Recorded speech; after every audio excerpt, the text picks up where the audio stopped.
नमस्कार, देवभूमि समाचार में आपका स्वागत है। मैं आपके साथ दिव्या पांडे। बुलेटिन की शुरुआत करेंगे, लेकिन उससे पहले आपको सीधे उत्तर प्रदेश के बहराइच लिए चलते हैं, जहां सीएम योगी आदित्यनाथ क्या कुछ कह रहे हैं आपको सुनवाते हैं। सरकारों के निकम्मेपन के कारण, बेईमानी और भ्रष्टाचार के इस कदर उन्होंने इन केंद्रों को अड्डा बना दिया था, एक सामान्य नागरिक न्याय की उम्मीद नहीं कर सकता था। गरीब की आवाज को दबाई जाती थी। हम लोगों ने एक समय सीमा तय की, राजस्व संहिता तैयार करके सुनिश्चित किया कि एक समय सीमा के बाद अगर वाद लंबित है तो जवाबदेही तय होगी। जिस स्तर पर लंबित है, एसडीएम के स्तर पर, तहसीलदार के स्तर पर, नायब तहसीलदार के स्तर पर, कानून गो के स्तर पर, लेखपाल के स्तर पर, जिस भी स्तर पर लंबित है उसके लिए जवाबदेही तय होगी। और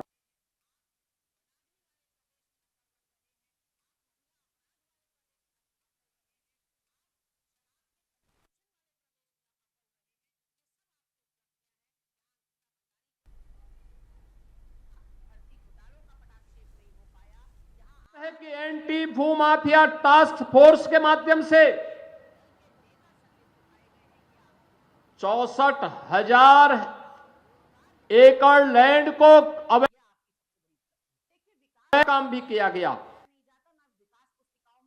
प्रदेश में निवेश आ रहा है,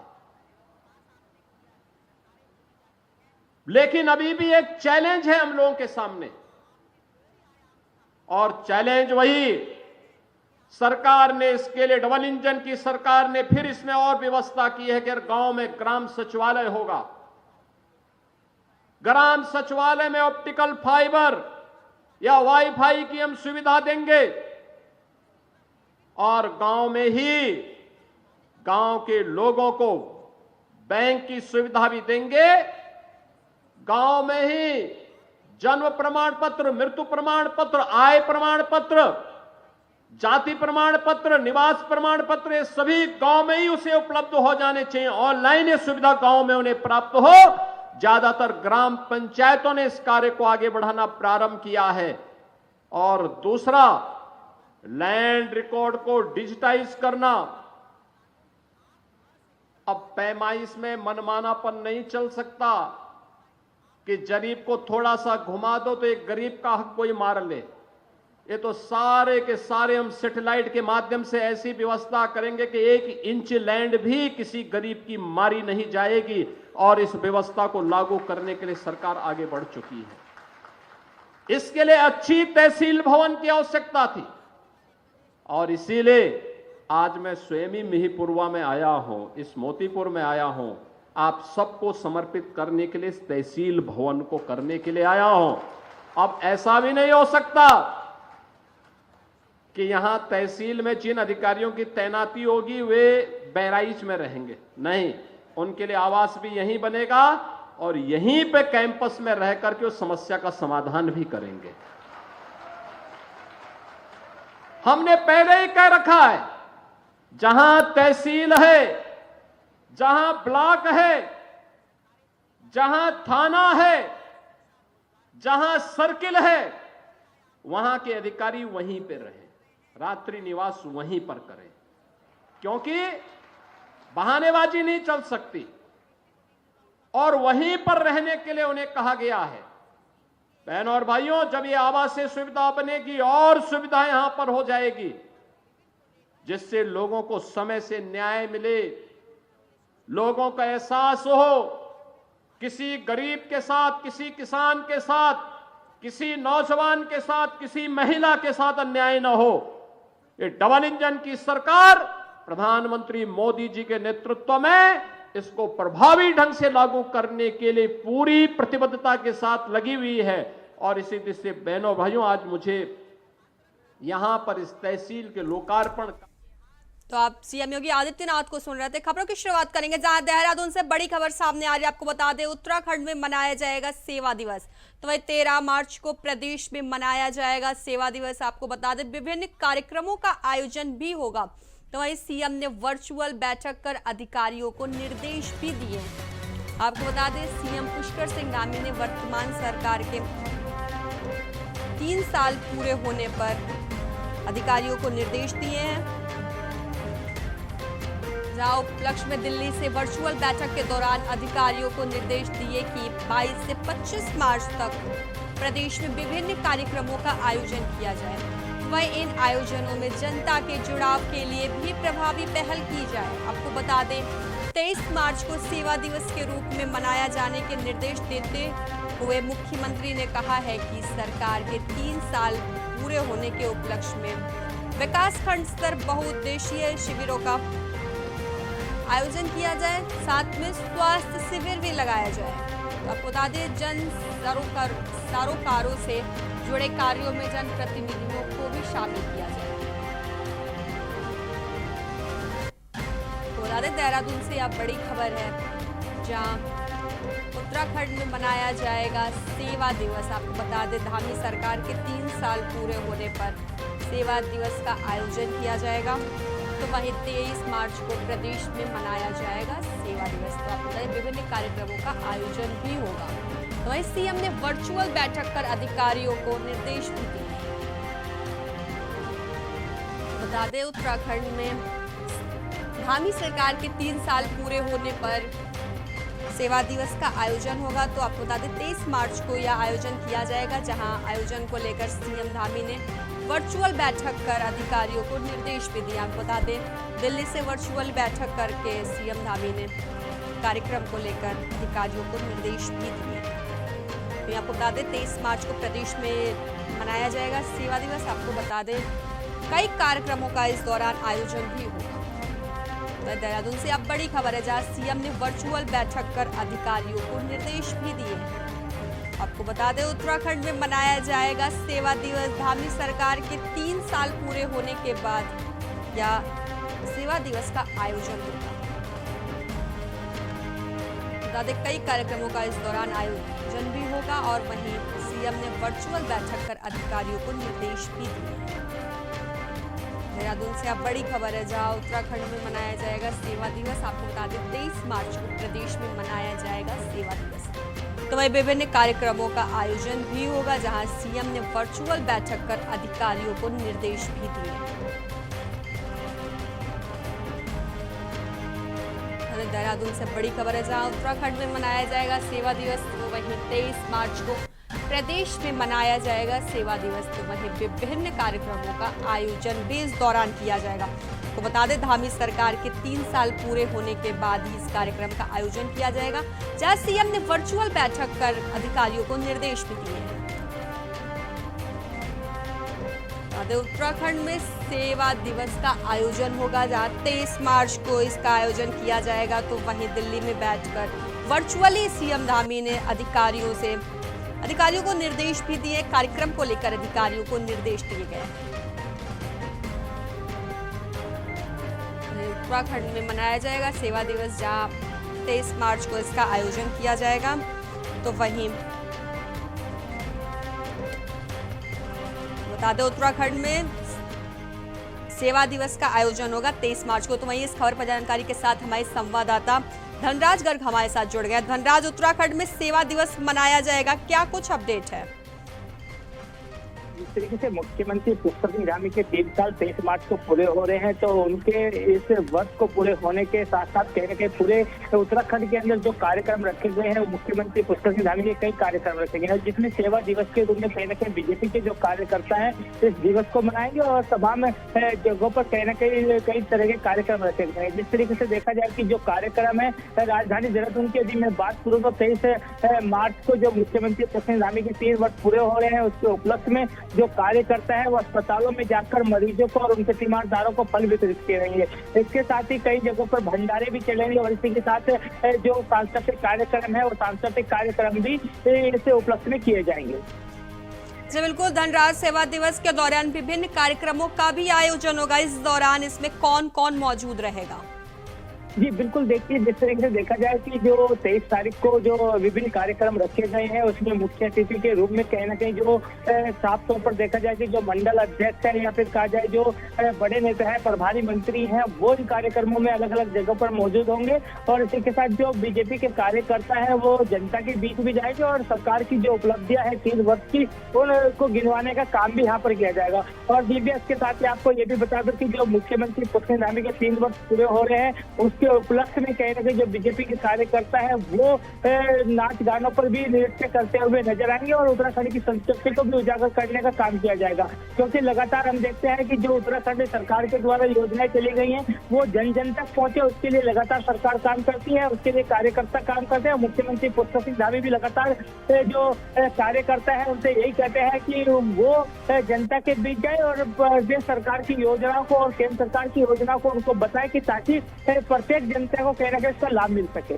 जी बिल्कुल धनराज, अपने 2 दिवसीय दिल्ली दौरे के बाद सीएम पुष्कर सिंह धामी देहरादून पहुंच गए। आज का उनका क्या कुछ खास कार्यक्रम होगा?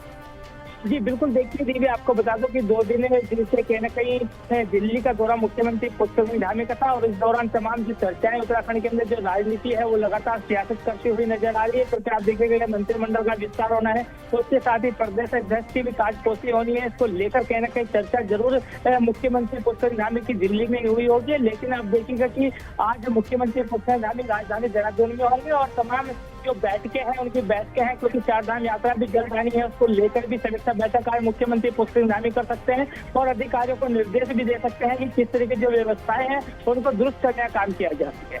धनराज, 23 मार्च को प्रदेश में सेवा दिवस मनाया जाएगा। ऐसे में सीएम पुष्कर सिंह धामी ने अधिकारियों को वर्चुअली निर्देश भी दिए, क्या कुछ निर्देश दिए गए हैं? बिल्कुल दीजिए, देखिए 23 तारीख को कहीं ना कहीं उत्तराखंड के अंदर जो है सेवा दिवस मनाया जाएगा और उसके कहा जाए कि मुख्यमंत्री पुष्कर सिंह धामी की तरफ से जो वर्चुअल बैठक ली गई थी उसमें साफ तौर पर अधिकारियों को बताया गया है कि जो कार्यक्रम है वो कार्यक्रम रखें और उसके साथ ही तमाम जो ऐसे कार्यक्रम होंगे कि ताकि जनता को किसी तरह की कोई दिक्कत ना हो, इस तरह के कार्यक्रम रखे जाने चाहिए। और इसके साथ ही आप देखिएगा कि जो मरीज है अस्पतालों की यदि मैं बात करूं तो उनको फल वितरित करने का कार्यक्रम भी यहाँ पर मुख्यमंत्री पुष्कर सिंह धामी की तरफ से रखा गया और हो सकता है कि मुख्यमंत्री पुष्कर सिंह धामी खुद अस्पतालों में पहुंचे और जो मरीज है या फिर तीमारदार है उनको फल वितरित करने का काम करेंगे। ठीक है धनराज, आप हमारे साथ बने रहिए। आपको बता दें 23 मार्च को प्रदेश में मनाया जाएगा सेवा दिवस। धामी सरकार के 3 साल पूरे होने के बाद इस कार्यक्रम का आयोजन होगा, जहां दिल्ली में बैठकर सीएम धामी ने वर्चुअली अधिकारियों को निर्देश भी दिए हैं। खबरों में आगे बढ़ेंगे, जहां उत्तराखंड में प्रदेश मंत्रिमंडल में बदलाव से पहले बीजेपी के नए प्रदेश अध्यक्ष का ऐलान भी हो सकता है। तो ये आपको बता दें, मुख्यमंत्री पुष्कर सिंह धामी के दिल्ली में होने के बाद सियासी हलकों में कैबिनेट में फेरबदल की संभावना को लेकर चर्चाओं का बाजार भी गर्माता रहा है। तो वही सूत्रों से खबर आई है कि ये दोनों शुभ कार्य नवरात्र तक हो सकते हैं। तो वही मुख्यमंत्री आज नई दिल्ली से वापस देहरादून भी लौट चुके हैं। आपको बता दें, उत्तराखंड में प्रदेश मंत्रिमंडल में बदलाव से पहले बीजेपी के नए प्रदेश अध्यक्ष का ऐलान भी हो सकता है। तो वहीं मुख्यमंत्री पुष्कर सिंह धामी के दिल्ली में होने के बाद सियासी हलकों में कैबिनेट में फेरबदल की संभावना को लेकर चर्चा भी तेज है। बता दें, बीजेपी के प्रदेश अध्यक्ष का जल्द ऐलान हो सकता है।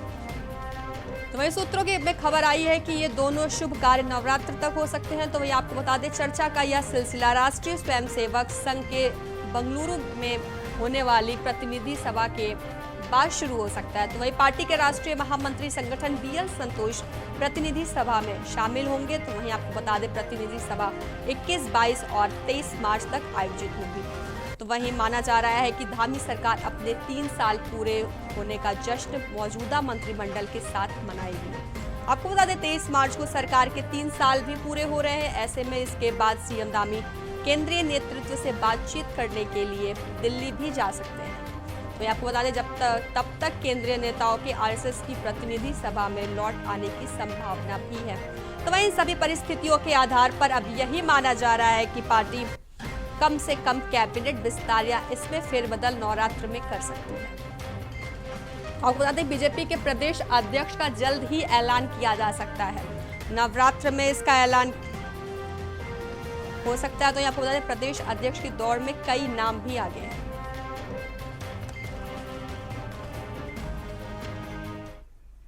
तो ये खबरों में आगे बढ़ेंगे, जहां उत्तराखंड में कैबिनेट विस्तार और फिर बदल चैत्र नवरात्रों पर हो सकता है। ऐसे में बीजेपी के संभावित मंत्री दावेदारों का इंतजार भी बढ़ गया है। तो ऐसे में मुख्यमंत्री पुष्कर सिंह धामी गुरुवार को दिल्ली से वापस लौट आए हैं, जहां मंत्री प्रेमचंद अग्रवाल के इस्तीफे के बाद कैबिनेट विस्तार की जल्द अटकलें भी लगाई जा रही हैं। विधानसभा के बजट सत्र के दौरान संसदीय कार्य मंत्री के विवादित बयान देने पर बीजेपी हाईकमान ने सख्त रुख अपनाते हुए उनसे इस्तीफा भी ले लिया है। तो आपको बता दें, इसके बाद प्रेमचंद्र ने 16 मार्च को मंत्री पद से इस्तीफा भी दे दिया था। वहीं माना जा रहा है कि कैबिनेट विस्तार सरकार के 3 साल का कार्यकाल पूरा होने के आसपास हो सकता है, लेकिन फिलहाल यह इंतजार बढ़ता नजर आ रहा है। बताया जा रहा है कि बीजेपी हाईकमान भी नवरात्र के मौके पर कैबिनेट विस्तार के पक्ष में है, तो वहीं 3 मार्च से नवरात्र शुरू हो रहे हैं। इस लिहाजा से कैबिनेट विस्तार भी इसी के आसपास होने की उम्मीद भी जताई जा रही है। तो आपको बता दें, कैबिनेट विस्तार और फेरबदल की संभावना नवरात्र के मौके पर हो सकता है। ऐसे में कैबिनेट विस्तार नए चेहरे को जिम्मेदारी भी मिल सकती है। तो बता दें, नए चेहरे को जिम्मेदारी मिल सकती है। कैबिनेट विस्तार और फेरबदल की संभावना जताई जा रही है, जहां नवरात्र के मौके पर कैबिनेट विस्तार भी हो सकता है। बता दें, इस दौरान नए चेहरे को जिम्मेदारी दी जा सकती है।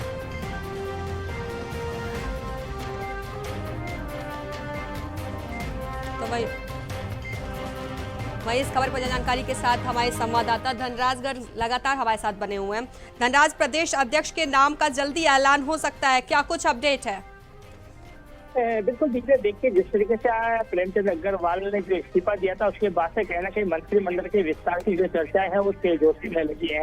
और इसके साथ ही देखिए कि प्रदेश अध्यक्ष की ताजपोशी को लेकर भी कहीं ना कहीं चर्चाएं कही थी कि माना जा रहा है कि नवरात्रि के समय पर कहीं ना कहीं इस जो प्रदेश अध्यक्ष है उत्तराखंड के वो बदले जा सकते हैं। हालांकि जो दावेदारों की लिस्ट है वो काफी लंबी लिस्ट है और माना ये भी जा रहा है कि महेंद्र भट्ट को भी रिपीट किया जा सकता है। लेकिन वही देखिएगा कि यदि बीजेपी समीकरण की बात करें, क्योंकि बीजेपी लगातार समीकरण साधने की कोशिश यहाँ पर करती है उत्तराखंड के अंदर, चाहे वो क्षेत्रवाद को लेकर हो या जातिवाद को लेकर हो, तो कहीं ना कहीं कई नाम इस तरीके से आगे चलते हुए नजर आ रहे हैं, जिसमें साफ तौर पर कहीं ना कहीं जो कहा जाए कि जो केदारनाथ की विधायक हैं आशा नोटियाल, उनका भी नाम आगे चल रहा है। इसके साथ ही जो पूर्व मंत्री रह चुके हैं खजानदास, उनका नाम भी कहीं ना कहीं प्रदेश अध्यक्ष के नाम पर आगे चल रहा है। इसके साथ ही कहीं विनोद चौमोली का नाम आगे है। तो इस तरीके से कहा जा सकता है कि जल्दी जो प्रदेश अध्यक्ष की नियुक्ति है वो उत्तराखंड के अंदर कर दी जाएगी। जी बिल्कुल धनराज, बीजेपी अपना हर काम शुभ मुहूर्त पर करती है, वैसे में कैबिनेट विस्तार भी नवरात्र के मौके पर हो सकता है क्या? जी बिल्कुल दिव्या, देखिए बीजेपी कहीं ना कहीं अपना हर काम कहीं ना कहीं शुभ मुहूर्त से करने का काम करती है, क्योंकि हमने पिछले दौरान भी देखा कि जो भी मंत्री पद दिए गए या फिर जो भी काम किया जाता है वो कहीं ना कहीं शुभ मुहूर्त के अवसर पर ही किया जाता है। और नवरात्रि से अच्छा शुभ अवसर कोई नहीं हो सकता है, क्योंकि नवरात्रि है, माता के दिन है और उस शुभ अवसर पर कहीं ना कहीं बीजेपी अपने प्रदेश अध्यक्ष का भी ऐलान कर सकती है और इसके साथ ही जो मंत्रिमंडल है विस्तार है उसका भी विस्तार कर सकती है। तो माना यह जा रहा है कि नवरात्रि के समय पर कहीं ना कहीं जो बीजेपी के प्रदेश अध्यक्ष हैं वो उत्तराखंड को मिल जाएंगे और उसके साथ ही जो 5 पद मंत्री के खाली हैं वो भी कहीं ना कहीं उत्तराखंड को मिलते हुए नजर आएंगे। धनराज, अगर प्रदेश अध्यक्ष की बात की जाए तो दौड़ में कौन कौन से नाम सबसे आगे चल रहे हैं?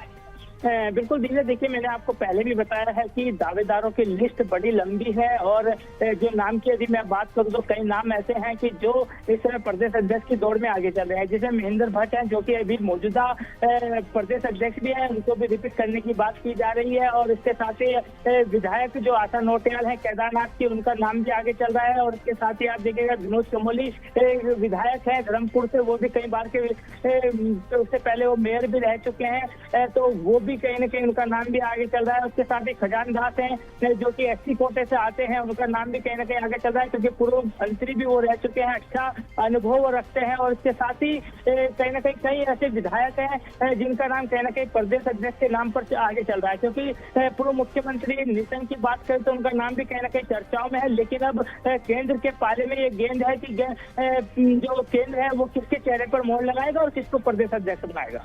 धनराज, कैबिनेट विस्तार से पहले क्या मुख्यमंत्री केंद्र नेतृत्व से भी मुलाकात करने जा सकते हैं?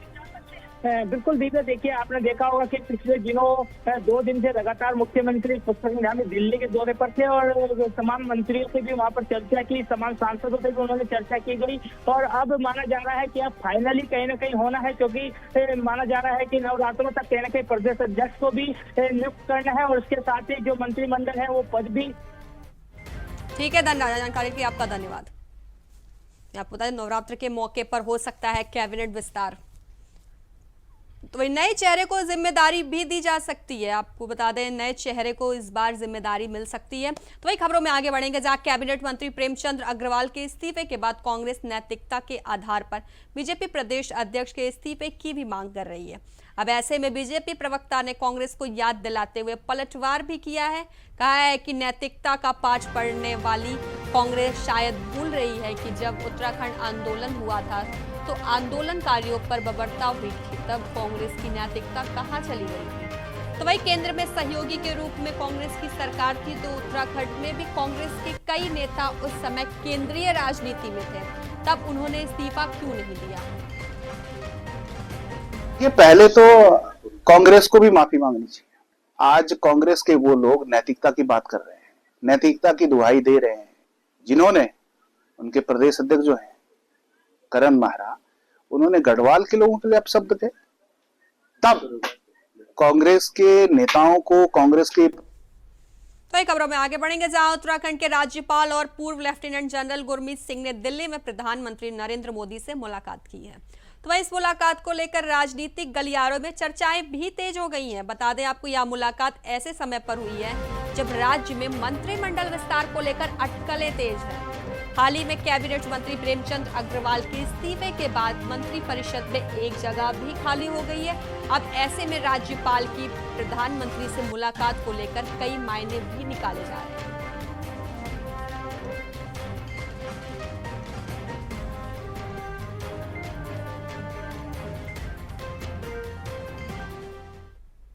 तो ये खबरों में आगे बढ़ेंगे, जहां कांग्रेस की मुख्य प्रवक्ता गरिमा दसौनी ने राज्य सरकार के 3 साल पूरे होने पर सरकार के विकास कार्यों पर निशाना साधा है। कांग्रेस नेत्री ने कहा है कि 3 सालों में बीजेपी की सरकार सिर्फ एम फैक्टर पर ही फोकस करती है। साथ ही कांग्रेस नेत्री ने कहा है कि यूसीसी कानून का ढोल पीटने वाले सरकार भी राज्य में इस कानून को नहीं दे पाए। साथ ही विकास ना तो कभी किताबों में छपता था और ना ही उसकी गाथा गाई जाती है, बल्कि जनता खुद विकास के कामों से लाभान्वित होते हुए नजर आती है। लेकिन 3 साल में बीजेपी सरकार विकास करने में असफल साबित हुई है। विकास कभी गिनाया या बताया नहीं जाता, ना विकास पुस्तिकाओं में छापा जाता है। विकास तो स्वतः दिख जाता है और विकास आपने किया नहीं। सरकारें चुनी जाती हैं सड़क, स्वास्थ्य, शिक्षा, रोजगार के लिए, वहां आपने कोई आयाम स्थापित नहीं किए। आप बात कर रहे हैं कि आप यूसीसी लाए, तो यूसीसी की तो कभी मांग रही नहीं। यूसीसी के लिए कोई उत्साह पहाड़ वासियों में देखने को नहीं मिल रहा, उत्तराखंड वासियों में देखने को नहीं मिल रहा है। ऐसा लचर यूसीसी कि एक तरफ तो लव जिहाद की बात करोगे, एक तरफ वैलेंटाइन डे नहीं मनाने दोगे, दूसरी तरफ लिव इन को लेकर आपने वैधता और मान्यता दे दी लिव इन रिलेशनशिप को, और कहीं ना कहीं पहाड़ में भारी विरोध इस यूसीसी का हो रहा है। आपने इतना लचर भू कानून यहां दिया है और आप स्वयं कह रहे हैं कि इसमें संशोधन की गुंजाइश है, तो सोचा जा सकता है कि आपने भू माफियाओं के लिए किस तरह से चोर दरवाजा खोल दिया और एक ही प्रदेश में आपने 2 भू कानून बनाने का काम किया, एक हरिद्वार उधम सिंह नगर के लिए और दूसरा बाकी के पर्वतीय जिलों के लिए। वहीं अगर धर्मांतरण कानून की बात करें, थूक जिहाद, लैंड जिहाद, नकल विरोधी कानून, आप म से मुसलमान, म से मदरसा, म से मस्जिद, इससे आगे तो आप बढ़ ही नहीं पाए। आपने बड़े बड़े आईआईटीज और आईआईएम स्थापित करने किए होते तो फिर उसको हम उपलब्धि में गिनते। आपने बड़े बड़े अस्पतालों की नींव रखी होती, बड़े बड़े खेल के स्पोर्ट्स स्टेडियम आपने नींव रखी होती तो बात होती। हाँ, आपका नाम जरूर लिया जाएगा इस बात के लिए कि आप पेड़ों को काटने में सबसे नंबर 1 अव्वल रहे हैं। आप वनाग्नि वाले प्रदेश में नंबर 1 रहे हैं, आप महिला अपराध वाले प्रदेश में अव्वल रहे हैं, आप शराब के कंजम्पशन वाले प्रदेश में अव्वल रहे हैं। ये सब आपकी उपलब्धियां हैं। यहां अंकिता भंडारी को न्याय नहीं मिल पाया, यहां भर्ती घोटालों का पटाक्षेप नहीं हो पाया, यहां आधा दर्जन से ज्यादा दुष्कर्म जो महिलाओं के साथ हुए हैं उसमें आपके दल के नेता संलिप्त पाए गए हैं। ये आपकी उपलब्धि है और कहीं से कहीं तक आप रोजगार यहां के युवाओं को नहीं दे पाए हैं। यह आपकी सबसे बड़ी। तो ये देवभूमि समाचार में फिलहाल के लिए बस इतना ही। बने रहें जो वॉइस के साथ। नमस्कार।